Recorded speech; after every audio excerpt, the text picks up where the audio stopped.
Very, very funny. He's performed with Dave Chappelle, Bob Saget, Daniel Tosh, just to name a few. He's been on XM Radio. You guys are going to love him. He's very hysterical. Get some energy going. Clap right now for Dave Ott, everybody. I think it was in 2006, and I was sitting in the green room at the Improv out in Schaumburg, this brand new fancy comedy club, and I was discussing recipes with Bob Saget.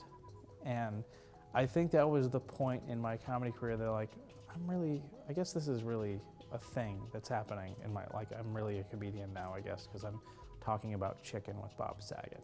I had a pretty good week last week, though. I won a $10,000 shopping spree.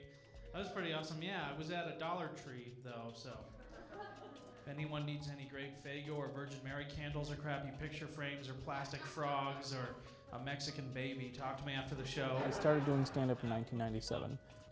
I took a lot of creative writing classes, and I liked writing and whatnot, so I kind of decided I wanted to maybe try to be a screenwriter.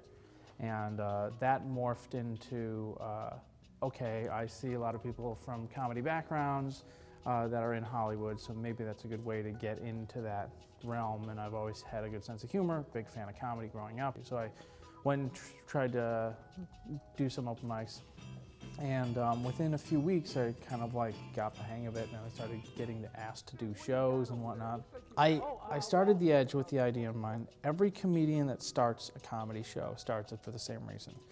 First and foremost, they want to get more stage time themselves and get better by working with comics that are more experienced. And two, they want to help out their friends in comedy and people that they think are funny. And everyone says, comedy community, it's more like a series of gated communities. And if you want to get into this community, you have to know somebody that lives there or works there, or you got to have the passcode for the gate, or you're not getting anywhere. I'm pretty much well known as the only guy to go to for new comics in Chicago, which gets pretty annoying with all the emails and phone calls that I am constantly getting. Especially when people call me and say, hey, that open mic that you have, can anyone sign up for that? Yeah, it's an open mic. When a new comic comes up to me and says, I am a new comic, how do I get on your show?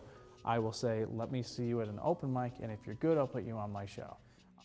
Stand-up comedy is really like an extension of high school. Like the guys that are really good at stand-up comedy were nerds in high school that got pushed around and stuff, and now it's like they're reborn as a jock, and they can treat everyone like garbage now. Yeah, sure, go ahead. Applause break, let's do that. It is one of the few professions you can get into and actually work alongside your heroes within a very short time.